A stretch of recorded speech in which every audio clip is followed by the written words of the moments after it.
قرآن مجید ارشاد فرماتا ہے آگے کہ وَاسْتَعِینُوا بِالصَّبْرِ وَالصَّلَاةِ، صبر اور نماز سے مدد مانگو۔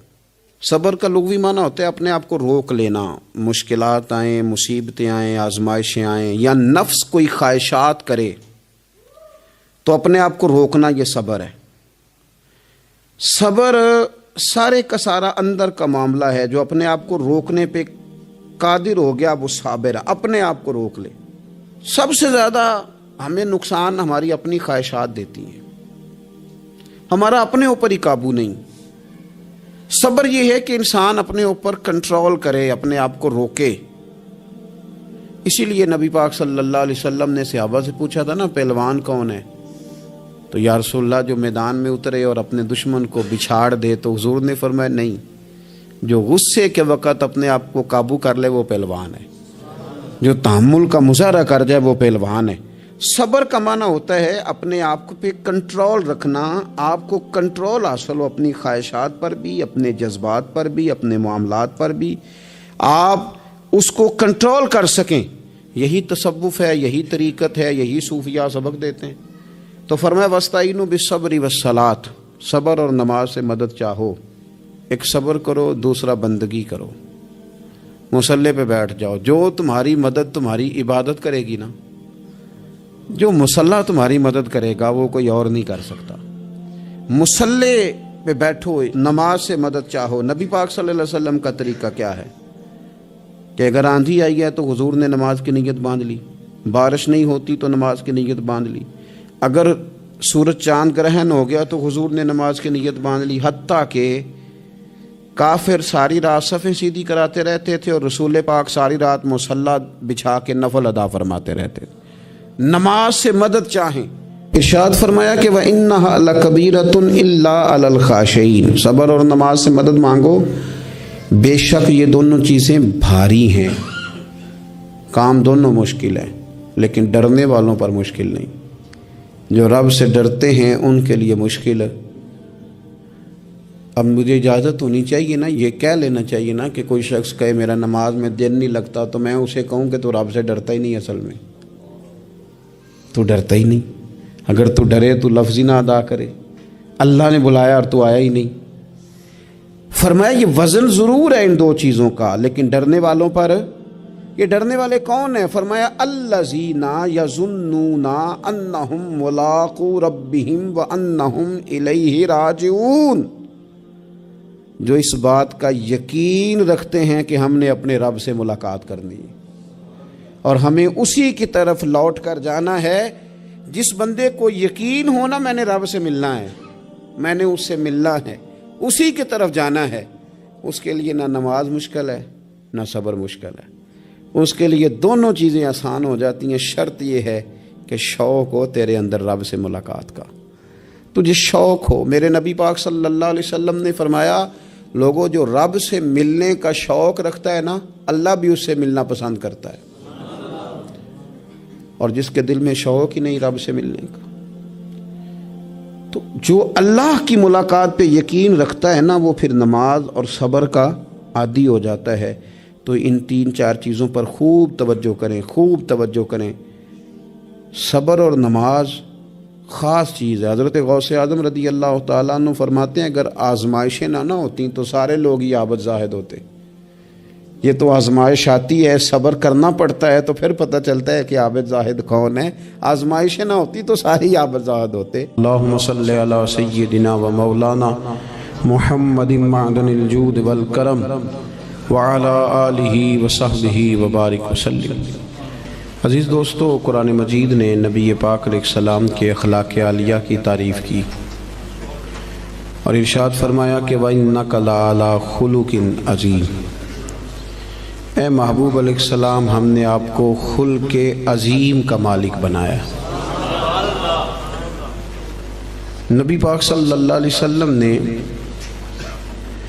جو اخلاق ہمیں عطا فرمائے ہیں نا، وہ کوئی عام سادے سے یا ایسے رویے نہیں ہیں جو کوئی بھی مصلح کسی کو بتا لے، بلکہ کائنات میں جو سب سے اچھی عادات اور سب سے اچھے اخلاق تھے وہ رسول کریم علیہ السلام نے ہمیں عطا فرمائے۔ اور حضور علیہ السلام نے فرمایا میں اخلاق حسنہ کی تکمیل کرنے آیا ہوں، یعنی ساری دنیا جمع ہو کے بھی دوبارہ اتنے اچھے اخلاق کی طرف توجہ دلانے کا دعویٰ نہیں کر سکتی جو اخلاق مدینے والے محبوب نے ہمیں عطا فرمائے۔ یہ حد ہے، اس سے مزید آگے کوئی بڑھ سکتا؟ وَإِنَّكَ لَعَلَىٰ خُلُقٍ عَظِيمٍ۔ اور جناب عائشہ صدیقہ رضی اللہ تعالیٰ عنہ اس کی تفسیر میں فرمایا کرتی تھی کان خلقہ القرآن، کہ وہ سارے اخلاق جن کو قرآن بیان کرتا ہے نا وہ سارے حضور نے کر کے دکھائے، وہ سرکار نے ہمیں کر کے دکھائے۔ ہمارے ہاں لوگ یہ سمجھتے ہیں کہ صرف میٹھا بولنے کا نام اخلاق ہے،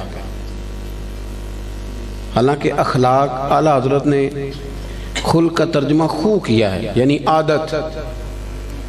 اچھے اخلاق بنیادی طور پہ اچھی عادات کو کہتے ہیں۔ لوگ سمجھتے ہیں کہ صرف شاید میٹھا بولنے کا نام، یہ بھی اخلاق کا ایک حصہ ہے لیکن ایک حصہ ہے۔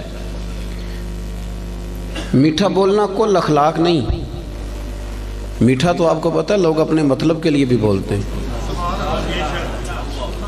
میٹھا تو لوگ مطلب کے لیے بھی بولتے ہیں۔ جہاز کا جو عملہ ہوتا ہے ان کی بڑی بڑی تگڑی تنخواہیں ہوتی ہیں، بڑی بڑی، تو ان میں سے جو آدمی 2 لاکھ روپیہ مہینہ لیتا ہے اسے پتہ ہوتا ہے کہ یہ بندہ 15,000 کی ٹکٹ لے کے بیٹھا ہوا ہے، لیکن وہ جتنی مرضی تلخی کرے ان کی ٹریننگ ہوتی ہے کہ تم نے تلخ نہیں بولنا، یہ ٹریننگ ہوتی ہے۔ بلکہ چلیں اس سے زیادہ کھول کے بات عرض کرتا ہوں، آپ یہ اپنے شہر میں کسی کپڑے والی دکان پہ چلے جائیں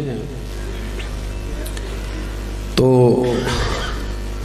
سیل مین سے کہیں کہ ایک سوٹ دکھائیں تو وہ آپ کو دکھائے گا، نہیں یہ نہیں مجھے پسند تو وہ دوسرا تھان کھول لے گا، یہ بھی نہیں پسند تو وہ سارے کھول کے لے آئے گا۔ آپ آنے لگیں گے تو کہے گا انکل ذرا ٹھہریے میں نے کچھ پیچھے بھی رکھے ہوئے، وہ بھی کھول کے لائے گا۔ پھر بھی آپ نے کہہ دیا کہ نہیں تیرے پاس وہ ہے ہی نہیں یار، تو نے میرا وقت ضائع کیا، تو پھر بھی بد اخلاقی نہیں کرتا وہ، بلکہ آپ سے کہتا ہے اگلے ہفتے آئیے گا نیا مال بھی آنا ہے۔ لیکن جب آپ نیچے اترے سیڑھیوں سے تو اس نے پیچھے سے کہا کہ ایک جوڑا اس نے لینا ہوتا ہے اور نخرہ دیکھو کتنا ہے، تو آپ کا کیا مطلب ہے؟ یہ بندہ اخلاق والا ہے؟ یہ اخلاق، اس نے تو غیبت کی، اس نے ظلم کیا اپنی جان پہ۔ لوگ سمجھتے ہیں کہ فقط میٹھا بولو، یعنی آپ میٹھے بولتے جائیں باقی جو مرضی کرتے جائیں۔ اخلاق صرف میٹھا بولنے کا نام نہیں، اخلاق میٹھا بولنے کو نہیں کہتے، اخلاق تو سچ بولنے کو کہتے ہیں۔ سچ بولنا اور اس سچائی میں پھر مٹھاس پیدا کرنا، پھر اس کا نام حسن اخلاق ہے۔ سچ بولنے کا نام اخلاق ہے، خودداری کا نام اخلاق ہے، عزت نفس کا نام اخلاق ہے۔ عزیز دوستو، دیانتداری کا نام اخلاق ہے۔ نبی کریم صلی اللہ علیہ وسلم نے نا ہمیں بلند اخلاق سکھائے، بلند اخلاق۔ آج جن چیزوں کی بہت زیادہ ضرورت ہے ان میں سے ایک چیز ہے خودداری، عزت نفس۔ یہ دولت بے بہا ہے۔ حضرت حکیم بن حزام رضی اللہ تعالیٰ عنہ فرماتے ہیں کہ ہم کچھ لوگ نبی پاک صلی اللہ علیہ وسلم کی بارگاہ میں حاضر ہوئے تھے، حضرت عبد الرحمن ابن عوف بھی ان میں شامل تھے۔ ہم جب حاضر، یہ سیاستہ کی روایت ہے، کہتے ہیں جب ہم حاضر خدمت ہوئے تو حضور نے فرمایا میرے ہاتھ پہ بیعت کرو۔ ہم نے اس کی حضور ہم تو پہلے بیعت کر چکے، بیعت اسلام تو ہو چکی، حضور نے دوبارہ فرمایا بیعت کرو۔ ایک صحابی نے پھر عرض کی حضور بیعت کر چکے ہیں، تو حضور نے فرمایا دوبارہ بیعت کرو، اور اس بات پر بیعت کرو کہ کسی دنیا دار کے آگے ہاتھ نہیں پھیلاؤ گے، کسی دنیا دار کے سامنے۔ ایک ہے اللہ والوں سے مانگنا، اللہ والوں کی مدد تو عین اللہ کی مدد ہوتی ہے، دنیا داروں سے مانگنا، اور ایک ہے دین کے لیے کسی کو توجہ دلانا، اس کا بھی معنی اور ہے، لیکن اپنی ذات کے لیے مانگنا، لالچ کرنا، لوگوں کی جیبوں کو دیکھنا۔ ہمارے نوجوان سہارے تلاش کرتے پھرتے ہیں، وہ میری لندن والی پھوپھی مہربان ہو جائے تو میرا کام بن جائے گا، کبھی میرا امریکہ والا ماموں مجھے لے جائے تو میں بچ گیا۔ سہارے ڈھونڈتے پھرتے ہیں، سہارے کمزور لوگ ڈھونڈتے ہیں، کمزور لوگ سہارے ڈھونڈتے ہیں۔ اسلام تو وہ والا اخلاق سکھاتا ہے کہ سہارے ڈھونڈو نہ، بلکہ کسی کا سہارا بن جاؤ، سہارا بنو کسی کا۔ حضور نے باقاعدہ بیعت لی، فرمایا بیعت کرو میرے ہاتھ پر کہ تم کسی کے آگے سوال. تو حضرت حکیم بن حزام کا اپنا یہ حال تھا کہ بوڑھے ہو گئے تھے، ضعیف تھے، چلتے تھے تو کمر میں تکلیف ہوتی تھی. ایک دفعہ گھوڑے پہ بیٹھے تھے یا اونٹ پہ بیٹھے تھے تو ہاتھ سے درہ گر گیا زمین پہ. آپ کا خادم قریب کھڑا تھا، بڑی مشکل سے گھوڑے سے اترے، وہ درہ اٹھایا، دوبارہ بیٹھنے لگے تو تکلیف ہوئی. 2-3 دفعہ کوشش کر کے بیٹھ گئے تو خادم کہنے لگا حضور مجھے حکم دے دیتے میں پکڑا دیتا. فرمانے لگے کیسے تمہیں کہہ دیتا؟ میں نے اپنے محبوب سے وعدہ کیا ہے کہ زندگی میں کسی دنیا دار سے سوال نہیں کروں. یہ کمزور لوگ ہوتے ہیں میرے بھائی. غیرت، اقبال نے کہا، اقبال کہنے لگے غیرت ہے بڑی چیز جہانے تگ و دو میں. غیرت مند بن، تو کسی کے سامنے ہاتھ پھیلاتا ہے. غیرت ہے بڑی چیز جہانے تگ و دو میں، پہناتی ہے یہ فقر کو تاج سردارا. فرمایا فقیر اگر سرداری والا تاج پہننا چاہتے ہیں نا تو پھر وہ ہاتھ پھیلانا چھوڑ دیں. مسند امام احمد بن حنبل کی حدیث کے 2 جملے ان کو رٹ کے یاد کر لینا آپ نے. ایک شخص نے عرض کیا تھا یا رسول اللہ صلی اللہ علیہ وسلم ذلت کیا ہے؟ تو نبی پاک علیہ السلام نے فرمایا اگر تو لالچ کرے گا تو ذلیل ہو جائے گا، لالچ کرے گا تو ذلیل ہو جائے گا. عرض کی حضور پھر عزت کیا ہے؟ تو محبوب فرمانے لگے جو رب نے تجھے دیا ہے نا اس پہ راضی ہو جا، اللہ تجھے عزت عطا کر دے گا. خوددار بنے. قرآن پاک نے نا تعریف کی ہے اصحاب صفہ کی. قرآن کہتا ہے لا یسألون الناس الحافا، وہ کسی سے لپٹ لپٹ کر سوال نہیں کرتے. پیٹوں پہ پتھر باندھے ہوئے، کئی دنوں سے روٹی نہیں کھائی، پر کسی سے لپٹ لپٹ کر سوال. وہ خودداری والے لوگ، عزت نفس والے، وہ ہاتھ نہیں پھیلاتے. وہ ان کا یہ رویہ نہیں ہے کہ کوئی آئے گا تو مجھے دے جائے گا. خواجہ حسن بصری رحمۃ اللہ علیہ کے پاس ایک نوجوان آیا تو آگے کہنے لگا حضرت جی مجھے سمجھ لگ گئی آج کے بعد میں نے کام کوئی نہیں کرنا، اب میں گھر بیٹھوں گا اللہ روزی دے گا. آپ فرمانے لگے جی وہ کیا سمجھ لگ گئی ہے؟ کہنے لگا میں نے آج عجیب بات دیکھی ہے. میں جنگل میں گیا ہوا تھا، ایک شیر آیا ہے، اس نے ایک بکرے کا شکار کیا، کچھ اس نے کھایا ہے، پھر اس نے باقی کا اپنے پنجوں میں پکڑا ہے. پہاڑی کے اوپر چڑھ گیا، وہاں ایک نابینا لومڑی بیٹھی تھی، باقی کا اس نے اسے کھلایا ہے. تو مجھے مسئلے کی سمجھ آ گئی ہے کہ جو اللہ لومڑی کے لیے بندوبست کر سکتا ہے میرے لیے بھی کرے گا، لہذا اب کام نہیں کرنا. تو خواجہ حسن بصری فرمانے لگے سبحان اللہ کیا تیری سوچ ہے، تو نے 2 کردار دیکھے، ایک لومڑی دیکھی ایک شیر دیکھا. او خدا کے بندے تو نے لومڑی بننے کا فیصلہ کیا، شیر بننے کا کیوں نہیں کیا؟ تو شیر بننا، شکار مار، کھا بھی اور کھلا بھی، کھا بھی اور کھلا بھی. پڑھے نا ابن ماجہ شریف، ایک صحابی حاضر خدمت ہوئے، عرض کی حضور کچھ دیجئے. یہ نوجوان میری بات پہ خاص توجہ کریں. اب وہ اقبال کہا کرتے تھے لہو مجھ کو رلاتی ہے جوانوں کی تن آسانی. کہتے ہیں آرام پسند ہے، کہتے کرنا کچھ نہ پڑے، کچھ شارٹ کٹ رستہ ملے. بلکہ ہمارے بچے تو اب خواب دیکھتے ہیں کہ سویرے میں اٹھوں تو میرے نا بستر کے نیچے ایک توڑا پیسوں کا پڑا ہوا ہو، یا میری موٹر سائیکل سے بس ٹکرائے کچھ ہے، میں اٹھاؤں تو نیچے ہیرے ہی ہیرے ہوں. یہ خواب ہے. تو خواب ہی ہوتے ہیں. ان کو تعبیر کرنے کے لیے محنت کرنی پڑتی. محنت کریں، جد و جہد کریں، خواب نہیں دیکھیں. ہمارے ہاں مزاج ہی نہیں، توجہ ہی نہیں. ابن ماجہ کی حدیث، ایک شخص نے آ کے عرض کیا تھا یا رسول اللہ کچھ دیجئے. اور کہاں سے اس نے مانگا؟ اس بارگاہ سے کہ جہاں سے قطرے بھی ملے تو دریا بن جایا کرتا ہے. اعلیٰ حضرت فرماتے ہیں میرے کریم سے گر قطرہ کسی نے مانگا دریا بہا دیے ہیں. در بے، یہ لفظ کیا ہے؟ در بے بہا. در الگ ہے اور بے بہا. شعر ذرا سمجھ کے پڑھا کرو. دور اعلیٰ حضرت ہے نا تو ذرا اعلیٰ سوچ کے ساتھ پڑھنا پڑے گا، ہے نا جی. ہمارے نعت خاں کچے پکے شعر پڑھ دیتے، ہم یہاں سے پڑھیں وہ مدینے سنیں. سبحان اللہ. تو ماموں کانجن سے پڑھیں تو حضور سنتے ہیں، تو اگر فیصل آباد سے پڑھیں تو یہ کیا شعر ہوا؟ اعلیٰ حضرت کا شعر ہی اور ہے. اعلیٰ حضرت کا شعر یہ نہیں ہے کہ ہم یہاں سے پڑھیں وہ مدینے سنیں، بلکہ اعلیٰ حضرت کا شعر ہے کہ دور و نزدیک کے سننے والے وہ کان. دور سے بھی اور نزدیک سے سننے والے. ایک یہ کان ہے تو ایک کان ہوتی ہے نمک کی کان، سونے کی کان، جس میں سے کچھ خزانے نکلتے ہیں. تو اعلیٰ حضرت فرماتے ہیں دور و نزدیک کے سننے والے وہ کان کان لالے کرامت پہ لاکھوں سلام. حضور کے جو کان ہے نا وہ کرامت کی کان ہے. وہ وہاں سے کرامت کے لال نکلتے ہیں. فاضل بریلوی کا شعر تو پھر وہ بہت ساری تفسیریں کرتا ہے نا. بار وقت نہیں کہ میں اس طرف جاؤں, مضمون پہ رہنا چاہتا ہوں. مانگا اس نے کچھ آ کے تو نبی پاک صلی اللہ علیہ وسلم نے نا, حضور سب کو دیتے تھے اور بے بہا دیتے تھے, اور جو ایک دفعہ حضور سے مانگتا تھا کہیں اور جانے کی ضرورت ہی نہیں پڑتی تھی. لیکن اس صحابی سے, نوجوان سے نبی پاک نے فرمایا تیرے پاس کوئی شے نہیں, تو مانگنے آیا ہے. تو اس نے عرض کی یا رسول اللہ میرے گھر میں نا ایک کمبل ہے اوڑھنے کا اور ایک پیالہ ہے پانی پینے کا. صحیح بتانا اتنا غریب کوئی اس محفل میں ہے جس کے گھر میں ایک ہی کمبل اور ایک ہی پیالہ ہو؟ بولتے کیوں نہیں آپ, ناراض ہیں؟ چلو نہ ہی کر دیں. کوئی ایسا غریب ہے؟ لیکن آپ ہر تیسرے آدمی سے پوچھیں حال کیا تو وہ رو پڑے گا, کہے گا سب سے غریب میں ہی نہیں. ہر تیسرا بندہ غریب ہے, پریشان ہے. اتنا بھی کوئی غریب ہوگا کہ ایک پیالہ پانی پینے کا اور ایک کمبل اوڑھنے کا؟ نبی کریم علیہ السلام نے نا وہاں اسے یہ نہیں کہا کہ چل تو رو آنسو بہا, اور میں لوگوں کو بھی کہتا ہوں کہ سارے کہیں کہ بڑا غریب ہے اس کے ساتھ تعاون کرو. نا, اس غریبی پر بھی رسول کریم نے غیرت کا درس دیا. حضور نے فرمایا جا کمبل اور پیالہ لے کے آ. وہ لے کے آئے تو اللہ کے رسول نے فرمایا کون خریدے گا بھائی؟ ایک صحابی نے عرض کی حضور 1 دینار, دوسرے نے کہا 2 دینار. حضور نے 2 دینار والے کو کمبل اور پیالہ بھی بیچ دیا.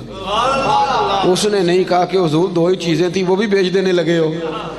حضور نے بیچ دیا اور اس سے فرمایا جا 1 دینار کی روٹی لے جا اور 1 دینار کا نا کلاڑا خرید کے لا. کلاڑا, نوجوانوں ادھر دیکھو میری طرف, دنیا میں کوئی پیشہ برا نہیں. جھاڑو مار کے بھی روٹی کھانا برا نہیں. ریڑھی لگانے والا تو بڑا باعزت آدمی ہوتا ہے. ایک کی پیشہ برا ہے, وہ ہے کسی کے سامنے ہاتھ پھیلانا. باقی کوئی شے بری نہیں. کریم رسول صلی اللہ تعالی علیہ وسلم نے فرمایا کلاڑا خرید کے لا. صحابہ کہتے وہ کلاڑا خرید کے لایا, پر اس کے نصیب دیکھو, کلاڑا وہ لایا پر اس میں دستہ میرے مصطفیٰ کریم نے اپنے دستے مبارک سے لگایا.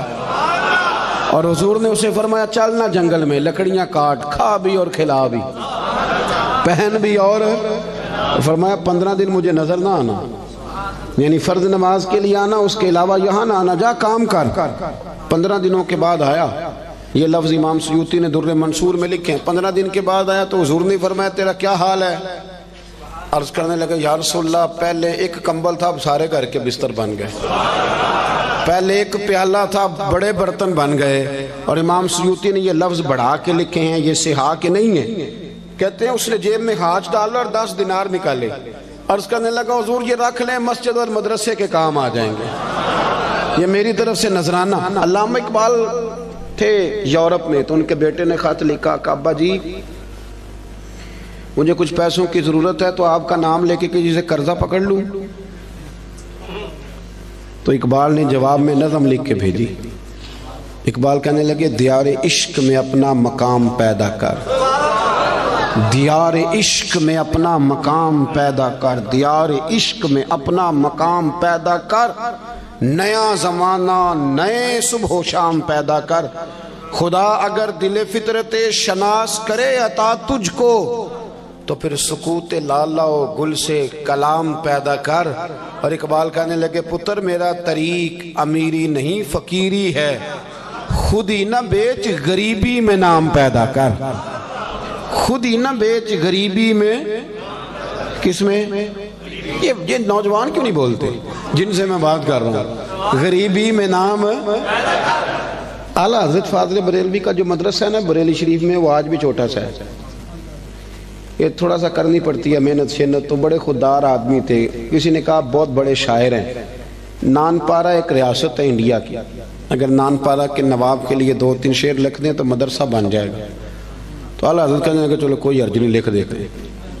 یہاں تقریریں بکتی نہیں, نعتیں بکتی نہیں, یہاں بڑا کچھ نہیں ہوتا نیلام. تو 2 شعر لکھ دیں. کہنے لگے لکھ دیتے. کیا خوبصورت شعر لکھے.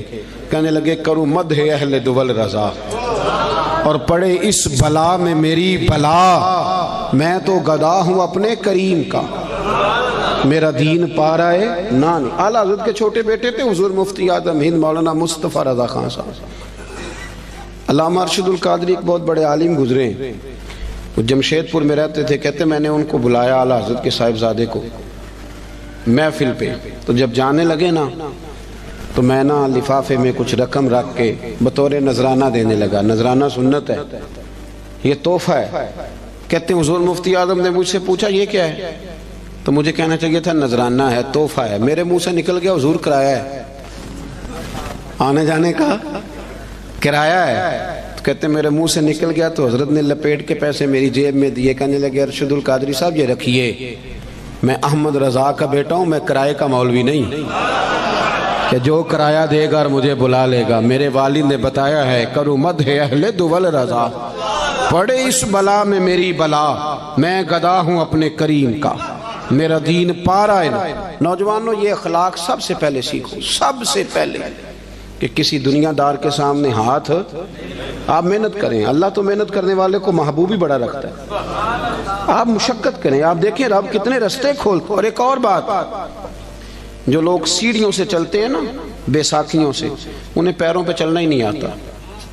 اگر اپنے پیروں پہ چلنا سیکھو گے نا تو ایک دو دفعہ لڑکھڑاؤ گے، پھر سیدھے کھڑے ہو جاؤ گے، سیدھے کھڑے ہو جاؤ گے۔ سب سے پہلا اخلاق یہ سیکھو کہ کچھ بھی ہو جائے تھوڑے پہ گزارا کرو، تھوڑے، لیکن اپنے گھر کے اندر رہو۔ اگر آپ کا اپنا مکان ہے اور وہ کچا ہے تو ہمیں کیا ضرورت ہے کسی کا پکا دیکھنے کی؟ جو ہمارا ہے وہ محل ہے، ہمیں کیا ضرورت؟ خودداری، عزت۔ اور دوسرا اخلاق، آپ کو پتہ ہے نبی پاک صلی اللہ علیہ وسلم کی سب سے پہلے شہرت کیا ہوئی تھی؟ کہ صادق اور امین ہے۔ صادق اور بول کے بتائیے، حضور سب سے پہلے معروف کس بات سے ہوئے؟ ہمارے ہاں نا پاکستان کے آئین میں جھوٹ کی سزا ہی کوئی نہیں۔ پاکستان کے آئین میں جھوٹ کی سزا، آپ جائیں تھانے اسے کہیں اس بندے نے میرے ساتھ 50 جھوٹ بولے ہیں، وہ کہے گا اس کا پرچہ ہی نہیں ہو سکتا۔ اور جھوٹ اتنا عام ہو گیا، غلط بیانی، جھوٹ، اور وہ طے کر کے بولتے ہیں لوگ، جھوٹ طے کر کے، یعنی شادی کارڈ پہ جان بوجھ کے لکھتے ہیں کہ 12 بجے کھانا ہے، کھلاتے ہیں 12 بجے۔ کیوں لکھتے ہیں؟ یہ جھوٹ نہیں؟ کیوں آپ نے جھوٹ لکھا؟ پھر اس کے ساتھ آپ نے انشاءاللہ کا جملہ بھی استعمال کیا، کیا ضرورت تھی اس کی؟ اتنا جھوٹ۔ ایک بچہ مجھے کہنے لگا حضرت صاحب میری اماں سے کہہ دیں کہ اس دفعہ میں ضرور لے کے جاؤں گا عمرے پہ۔ تو میں نے کہا بھی آپ کی اماں آپ کہہ دیں؟ کہنے لگے میں نے 15 دفعہ پہلے بھی وعدہ کیا عمرے پہ بھیجنے کا، اب میری ماں میرا یقین ہی نہیں کرتی۔ ہمارے گھر میں سب سے بڑی لڑائی بلا کیا ہے؟ بی بی کہتی ہے کہ روٹی روزی کا مسئلہ نہیں، مجھے اعتبار ہی نہیں کہ یہ سچ بولتا ہے کہ جھوٹ بولتا ہے۔ ہم نے اعتبار ضائع کر لیا، اعتبار ضائع ہو گیا، لوگ یقین کرنے کو تیار نہیں۔ وہ حضور کا اخلاق جس سے میرے رسول پاک نے آغاز فرمایا، جس سے حضور کی تعریف ہوئی، سچ بول۔ پڑھے نا ابو داؤد شریف، ایک صحابی نے کہا تھا یا رسول اللہ مومن بزدل ہوتا ہے؟ حضور فرمانے لگے ہو جاتا ہے کبھی کبھی۔ اس نے کہا یا رسول اللہ مومن کنجوس بھی ہوتا ہے؟ فرمایا کر لیتا ہے میرا مومن کبھی کبھی کنجوسی بھی۔ آیکون المؤمن کاذبا قال لا، او کما قال صلی اللہ تعالی علیہ وسلم۔ اس شخص نے عرض کی یا رسول اللہ کیا آپ کا کلمہ پڑھنے والا جھوٹ بھی بولتا ہے؟ تو میرے محبوب فرمانے لگے مومن سارا کچھ ہو سکتا ہے، جھوٹا نہیں ہوتا۔ سچے نبی کے ماننے والے جھوٹ بولتے، بددیانتی کا مظاہرہ کرتے، تو اتنا جھوٹ بولا۔ اور سنیں ترمذی شریف، جاگ رہے ہیں آپ لوگ؟ حضور نے فرمایا تو سچ بول کے تجارت کر۔ اچھا یہاں بھی ایک بات کر دوں، لوگ کہتے ہیں جھوٹ کے بغیر کام نہیں چلتا۔ میرا یہ خیال ہے کہ سچے کا کام زیادہ چلتا ہے۔ بندے کہتے ہیں وہ 5 روپے زیادہ لیتا ہے پر بندہ کھرا ہے، چیز غلط ہے، اس کی تو شہرت اچھی ہو جاتی ہے۔ ترمذی شریف کے لفظ ہیں، اللہ کے حبیب صلی اللہ علیہ وسلم نے فرمایا تو سچ بول کے تجارت کر، اللہ سچے تاجر کو قیامت کے دن نبیوں کے ساتھ جگہ عطا فرمائے گا۔ لیکن لوگ جھوٹ بولتے ہیں اور بڑا تگڑا کر کے بولتے ہیں، بددیانتی کرتے ہیں، اور چھوٹی چھوٹی سی، یعنی کبھی کبھی نا شرم آتی ہے جب بڑے ذمہ دار ادارے کا آدمی 200 روپیہ رشوت لیتا ہے نا، تو شرم آتی ہے کہ یار اس کو ڈسکس بھی کریں گے اب ہم، یعنی اتنا نیچے اتر جائیں گے، حد ہوتی ہے کوئی کسی چیز کی، اتنا نیچے اتر کے ہم بددیانتی کریں گے۔ آپ کو پتہ ہے کہ جس رات میرے رسول کریم علیہ السلام نے ہجرت کی تھی وہ رات کتنی خطرناک تھی؟ اہل مکہ نے ایک پوری سازش رچی تھی، ہر قبیلے کے ایک آدمی کو تلوار دی تھی، ہر قبیلے کے، تاکہ حضور کو مل کے اگر شہید کیا جائے تو کسی ایک قبیلے پر الزام نہ آئے۔ ہر قبیلے کا بندہ آیا تھا، چاروں طرف سے گھر کو گھیر لیا۔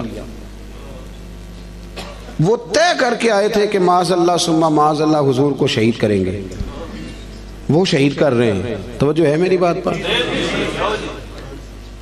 اور سرکار حضرت مولا علی شیر خدا سے فرما رہے ہیں کہ تو میرے بستر پہ لیٹ جا، سویرے لوگوں کی امانتیں واپس کر کے آ جانا۔ محققین کہتے ہیں کہ وہ امانتیں بھلا کن لوگوں کی تھیں؟ جو باہر تلواریں لے کے کھڑے تھے۔ مجھے سچ بتاؤ کہ جس بندے سے میں نے لینا ہو لاکھ روپیہ وہ عمرے پہ جانے لگے، حالانکہ مجھے پتہ ہے کہ 20 دنوں میں 28 دنوں میں لوٹ آئے گا، تو میں اسے جانے دیتا ہوں؟ میں کہتا ہوں پہلے میرے پیسے رکھ۔ آپ ذرا اس بات کو اس کو عام نہ لیجئے گا، ذرا اس کی گہرائی دیکھیں کہ آپ ایک بندے کو شہید کرنے لگیں، آپ اس کا خاتمہ کرنے لگیں اور آپ کے پیسے اس کے گھر میں پڑیں۔ انوکھی بات نہیں؟ اخنس بن شریک سے ابو سفیان کہنے لگے کہ سنا تیرے بھی پیسے وہاں پڑے ہیں، تو شہید کرنے آ گیا تو پیسے تو لے لینے تھے۔ تو اخنس بن شریک کہنے لگا ابو سفیان چپ کر، بات کا تجھے بھی پتہ ہے اور بات کا مجھے بھی پتہ ہے، وہ باہر سے نہیں آئے، یہیں پیدا ہوئے، یہیں جوان ہوئے، ہمارے سامنے ان کی کن پٹیوں پہ بال سفید آئے، جانتا تو بھی ہے اور پتہ مجھے بھی ہے، مخالفت جتنی مرضی کریں پر یہ تو ہمیں پتہ ہے نا کہ وہ دنیا سے چلے بھی گئے تو ہماری امانتیں پھر بھی ضائع نہیں ہوں گی۔ آپ کیا بات کرتے ہیں صاحب؟ تیری صورت تیری سیرت زمانے سے نرالی ہے اور تیری ہر ایک ادا پیارے ادائے بے مثالی ہے۔ میرے عزیز، اتنی بڑی بات کہ پیسے گھر میں پڑے، تو ان کا یہ دعویٰ ہے کہ وہ شہید بھی ہو گئے تو ہماری امانتیں ضائع۔ لیکن یہاں کیا حال ہے؟ بڑا سیاںہ بندہ، بڑا سیاںہ کہتا تیرا بیانہ گیا، ختم، چھٹی۔ کس حساب سے رکھ لیا آپ نے بیانہ؟ کس مفتی سے فتویٰ لیا؟ لیکن چھوٹی چھوٹی چیزوں میں بددیانتی، جھوٹ، دغا، فریب، اور آپ یقین کریں کوئی فائدہ نہیں ہوتا، لوگ پھر بھی جھوٹ بولتے ہیں، مذاق میں جھوٹ بولتے ہیں، جھوٹی کہانیاں سناتے ہیں۔ چھوڑیں، مہینہ چل رہا ہے سیدنا ابو بکر صدیق کا۔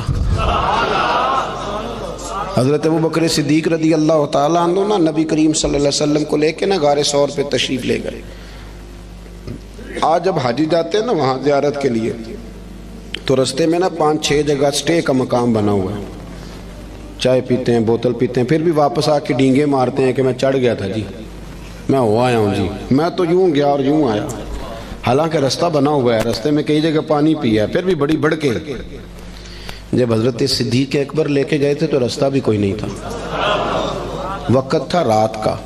وہ درویشوں نے کیا خوب بات کی، جب دیکھا نا کہ حضور کو ذرا تکلیف ہو رہی ہے تو جناب ابو بکر کہنے لگے حضور میرے کندھوں پہ آ گئے۔ وہ درویش کہنے لگے او ویکھو پبا پار کدب نہیں جے لاؤندا تے 100 پہاڑ تے چڑھیا جاندا، او پیا جاندا دے یار نبی دا اے اصلی دلدار نبی۔ ابو بکر صدیق نے نا اپنی جوان بیٹی، ذرا توجہ کرنا میری بات پر، بیٹیاں بڑی پیاری ہوتی ہیں۔ جو لوگ شروع سے یہاں رہتے ہیں نا اس شہر میں، وہ محلے میں، تو بچیاں جانتی ہوتی ہیں کہ یہ میرا چاچو ہے، یہ میرا خالو ہے، یہ میرا، سب اپنے ہوتے ہیں، لیکن اس کے باوجود بھی رات کو اگر جوان بیٹی نکل جائے نا چوک میں ماچس لینے تو سویرے مصیبت بن جاتی ہے۔ وہ بچی رات کو نکل گئی اور ہو سکتا ہے کہ والد بندوق نکال لے کہ تو کیسے باہر گئی تھی، لیکن یارو وفا بڑے امتحان لیتی۔ حضرت صدیق اکبر نے اپنی جوان بیٹی جناب اسماء بنت ابی بکر سے کہا پتر میرے نبی پاک کو نا تازہ کھانا ملنا چاہیے۔ حضرت اسماء کہتی میں روز روٹی پکاتی تھی اور تازی پکاتی تھی، اور جب دنیا سو جاتی، جوان بیٹی، رستہ کوئی نہیں غار میں جانے کا، دنیا سو جاتی تو کہتی ہیں میں پھر چادر اوڑھتی۔ آج بھی جہاں غار ثور ہے وہاں آبادی کوئی نہیں، آج بھی نہیں، تو اس وقت کیا عالم ہوگا؟ فرماتی ہیں میں رات کو تازہ کھانا لے کے جاتی۔ ایک رات میں نے کھانا پکایا، دوسرے دن میں کھانا دے کے آئی، دوسرے دن میں کھانا تیار کر رہی تھی، میرے دروازے پہ دستک ہوئی، کہتی میں کسی غریب کی بیٹی نہیں، چودھری کی بیٹی تھی۔ ابو بکر صدیق قبیلے کے سردار تھے، کبھی کسی نے آنکھ اٹھا کے نہیں دیکھا تھا، لیکن جب دروازے پہ شور ہوا میں باہر گئی تو ابو جہل لوگوں کو لیے کھڑا تھا. اسماء کہاں گیا تیرا باپ حضور کو لے کے؟ کہتی رش تھا میرے دروازے پر. یار کوئی معمولی آدمی نہیں، سردار، مالدار، وزادار، تاجر آدمی. تو کہتی ہیں، کہنے لگا کدھر گئے ہیں وہ؟ حضرت اسماء کہتی اب میں دوراہے پہ کھڑی تھی، اگر میں بتا دوں کہ وہ غار ثور میں ہیں تو میری وفا اجازت نہیں دیتی. سنو، بتا دوں کہ وہ غار ثور میں ہیں تو وفا اجازت، اور اگر میں یہ کہہ دوں مجھے پتہ نہیں تو یہ جھوٹ ہے، یہ میرے نبی کی شریعت اجازت نہیں دیتی. کس کس موقع پر لوگوں نے سچ بولا اور کس کس طرح بولا. کوئی فائدہ نہیں ہوتا، جھوٹ بولتے ہیں لوگ، دغا کرتے ہیں، کوئی معنی ہی نہیں، اپنا آپ خراب کرتے ہیں. آپ جھوٹ بول کے دیکھ لیں، آپ کا اپنا دل بے چین ہو جائے گا، میں نے کتنا غلط کام کیا. آپ سچ بولیں گے اللہ آپ کو راحت عطا کرے. سچ میں سکون ہے. حضور نے فرمایا سچ تجھے نجات دے گا، جھوٹ تجھے ہلاک کر دے. حضرت اسماء کہتی اس نے پھر پوچھا بتاتی کیوں نہیں؟ کہاں گئے تیرے والد حضور کو لے کے؟ آپ فرماتی ہیں 1 منٹ تھا میرے پاس فیصلہ کرنے کے لیے، شریعت بچانی ہے کہ وفا بچانی ہے. 1 منٹ تھا. کہتی اس نے تیسری دفعہ کہا تو پھر میں تھی تو بی بی پر میں نے ساری ہمت جمع کی اور میں نے فیصلہ کیا کہ میں نے شریعت بھی بچانی ہے، وفا بھی بچانی ہے. کہتی اس نے تیسری دفعہ کہا بتاؤ کہاں گئے؟ تو کہتی ہے پھر میں نے اسے کہا ابو جہل سن، میں ابو بکر صدیق کی بیٹی اور صدیق اکبر کی بیٹی ہوں، تیرے سے جو ہو سکتا ہے نا تو وہ کر لے. مجھے پتا ہے وہ دونوں کہاں ہیں پر میں تجھے بتاؤں گی نہیں، میں نہیں بتاؤں گی. مجھے پتا ہے وہ کہاں ہے پر میں بتاؤں گی. ہاں عشق تے اگ دوویں ایک برابر، پر عشق دا سیک ودھیرا. اگ تے ساڑے ککھ تے کانے، عشق ساڑے تن میرا. تے اگ دا دارو می تے پانی، کوئی دسے ہاں پلا عشق دا دارو کیڑا. بلے شاہ تے کچھ نہیں بچدا جتھے عشق ہوراں دا ڈیرا. فرمایا دونوں چیزیں بچانی ہیں. میں نے فوراً کہا، میں نے کہا مجھے پتا ہے پر میں بتاؤں گی. کہتے ہیں جب میں نے یہ کہا تو اسے بڑا غصہ آیا، اس نے ایک تھپڑ مارا، زمین پہ گری، کان میں بالی تھی، پتھر کو لگا کان تو کان پھٹ گیا. کہتی میں سردار کی بیٹی تھی، میں کو کسی چھوٹے آدمی کی تو نہیں تھی نا. جب کان پھٹا تو لوگوں نے ابو جہل کو پکڑا، ادھر آ تو بچیوں کے منہ لگتا ہے، خیال کر. لوگ اسے لے گئے. کہتی میں اسی حال میں اٹھی، میں نے اپنے کانوں پہ چادر لپیٹی اور پھر روٹی پکائی، اور پھر میں نے دیکھا کہ ذرا لوگ زیادہ گہری نیند چلے جائیں، رات گہری ہو جائے تو میں غار ثور میں گئی. کہتے جب وہاں کھانا رکھا، دیا جلایا تو جناب صدیق اکبر پریشان ہو گئے. اسماء پتر منہ کیوں لپیٹا ہوا ہے؟ بیٹی رہتی ہو نا دو کہیں تو وہ ٹیلی فون پہ رات فون پہ صحیح بات نہ کرے تو ابا ساری رات سوتا ہی نہیں، پتہ نہیں تینوں کی. اور بچی منہ لپیٹا، کیا ہوا؟ کچھ نہیں آپ کھانا کھائیں. کیا ہوا ابا جی؟ دیکھیں کیا پکایا. اسماء پتر بتا کیا ہوا. جب جناب صدیق اکبر کی تشویش دیکھی تو حضور سید عالم آقا کریم نے فرمایا اسماء بتاتی کیوں نہیں، کیا ہوا؟ عرض کی حضور کچھ نہیں، ابو جہل آیا تھا، اس نے پوچھا ہے میں کیا کرتی. اگر بتا دیتی تو دل اجازت نہیں دیتا تھا، اور اگر جھوٹ بولتی تو آپ کی شریعت میں منع ہے. حضور میں نے اسے کہا ہے مجھے پتہ ہے بتاؤں گی نہیں، تو اس نے تھپڑ مارا ہے. یہ کہہ کے جناب اسماء نے جب چہرے سے کپڑا ہٹایا تو خون پھر بہنے لگا. حضرت صدیق اکبر نے آنسو سمیٹ کے دامن میں چھپائے تو میرے محبوب نے ہاتھ اٹھائے، کہا اے اللہ میں ابو بکر سے راضی ہوں، تو بھی میرے صدیق سے راضی ہو جاؤ. میرے عزیزو ہم تو نا بلا وجہ کا جھوٹ، بلا. حضرت معروف کرخی رحمت اللہ تعالی علیہ، بغداد کے لوگ آپ کے پاس آئے، کہنے لگے حضور دعا کر دیں بغداد میں بارش نہیں ہوتی. تو آپ فرمانے لگے یہ جو میرے سامنے کریانے والا ہے نا، یہ جو دال بیچتا ہے، شکر بیچتا ہے، گڑ بیچتا ہے، اس سے دعا کراؤ بارش ہو جائے گی. لوگ کہنے لگے حضرت صاحب وہ تو ہمارے ساتھ ہی نماز پڑھتا ہے، سارا کچھ ہے، ہم جانتے ہیں. فرمایا اس سے دعا کراؤ بارش ہو جائے گی. لوگ کہتے ہیں جا کے اسے کہا میاں دعا کر دو. کہنے لگا حضرت صاحب سے کراؤ. تو کہنے لگی انہوں نے ہی تو بھیجا ہے. اچھا انہوں نے بھیجا ہے؟ ہاتھ اٹھا دیے، یا اللہ تیرے بندے کہتے ہیں تیرے بندے نے بھیجا ہے، مہربانی کار بندوں پہ رحم فرما. ابھی دعا پوری بھی نہیں ہوئی کہ رب کریم نے بارش عطا کر دی. لوگ چلے گئے، کچھ جو اہل دل تھے وہ دوڑے ہوئے حضرت معروف کرخی کے پاس آئے، عرض کی حضور یہ کوئی علیحدہ نمازیں پڑھتا ہے واپس آ کے، الگ نمازیں پڑھتا ہے؟ تو آپ فرمانے لگے نہیں، اتنی پڑھتا ہے جتنی تم پڑھتے ہو، سنت شریعت کا پابند ہے، داڑھی رکھی ہوئی ہے، 5 وقت مسجد آتے ہو، تو حضور پھر اتنی قبولیت؟ آپ فرمانے لگے 35 سال ہو گئے میرے سامنے دکان کرتا ہے، یہ سودا پورا تولتا ہے اور گاہکوں کے ساتھ سچ بولتا ہے۔ تو جو بندہ 35 سال سے سچ بولے، اللہ کی نافرمانی نہ کرے، وہ بھی جب ہاتھ اٹھائے تو عرش کا مالک فوراً دعائیں قبول فرمائے۔ ایک تیسری بات یہ سنیں کہ حضور کا اخلاق یہ ہے کہ زندگی کا کوئی لمحہ ضائع نہیں کرنا، بے مقصد وقت نہ گزاریں کبھی بھی۔ سرکار نے نا لوگوں کو ایک مقصد دیا، اس مقصد پہ چل نکلے۔ حضرت بلال کا بھی مقصد تھا،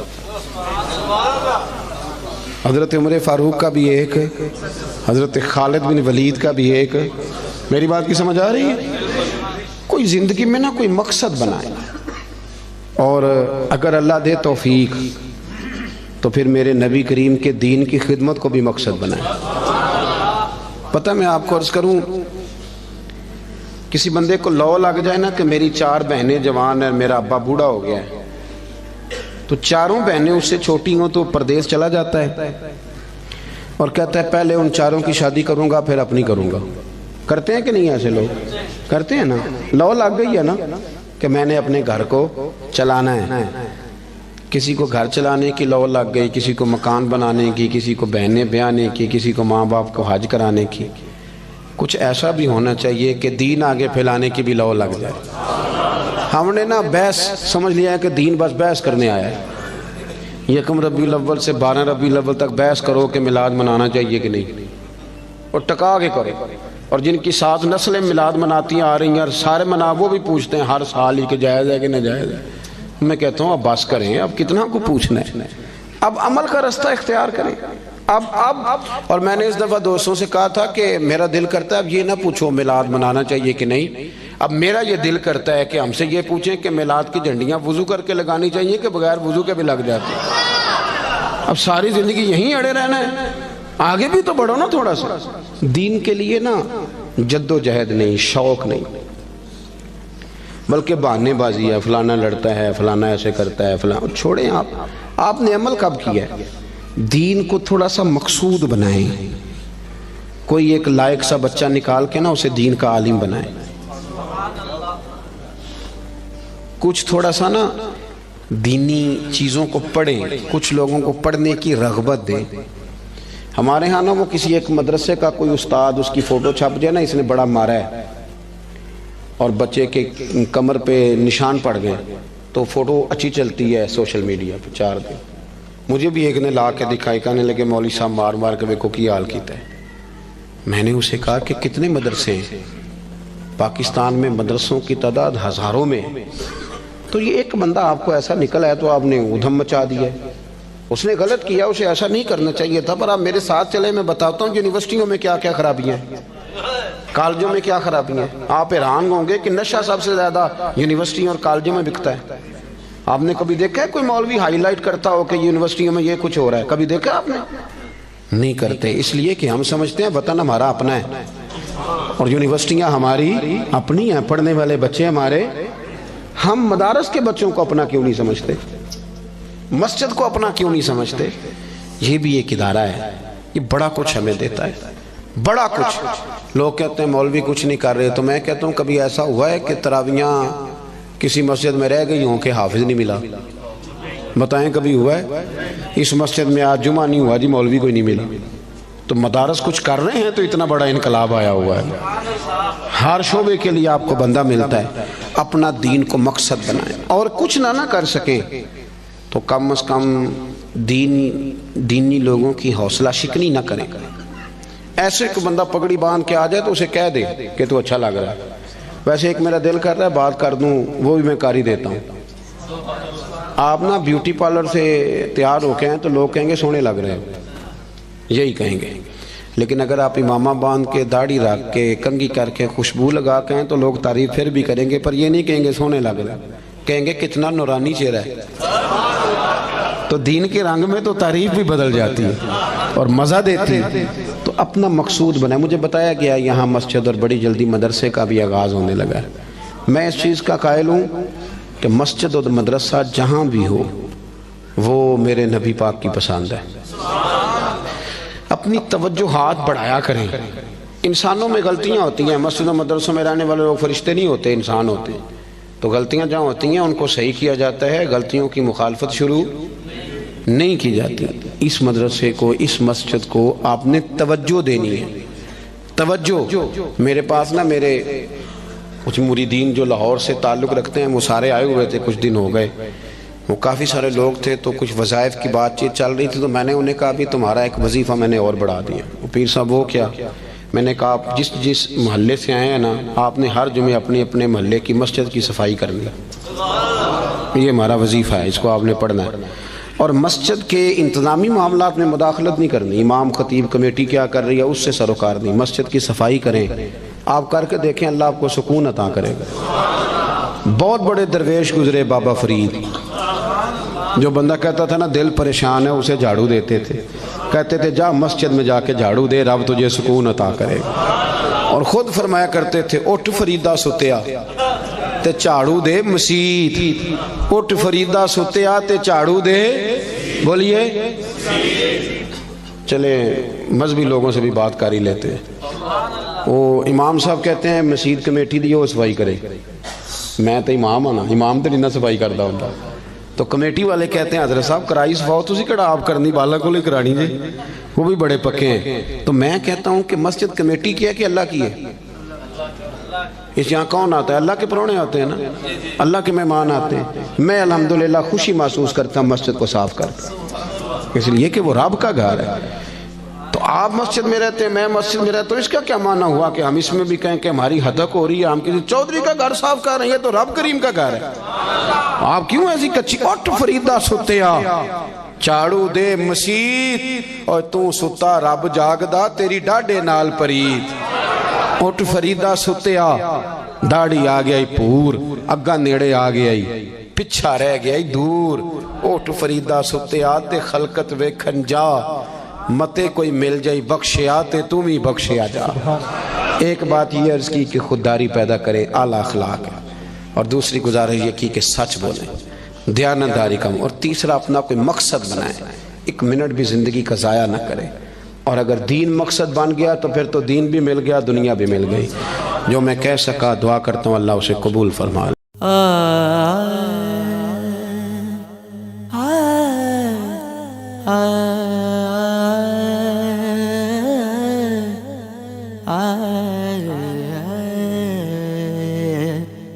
نوازتا ہے جو سب کو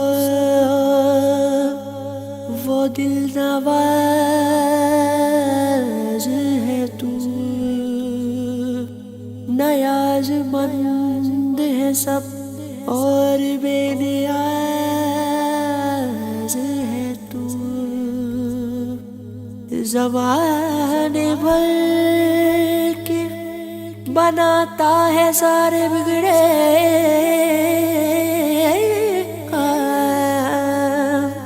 کریم سارے زمانے کا کارساز ہے تو.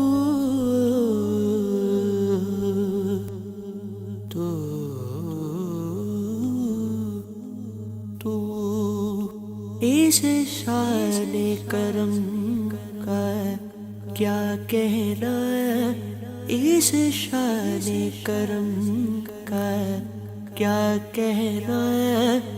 در پہ جو سوالی آتے ہیں، اس شان کرم کا کیا کہنا. در پہ جو سوالی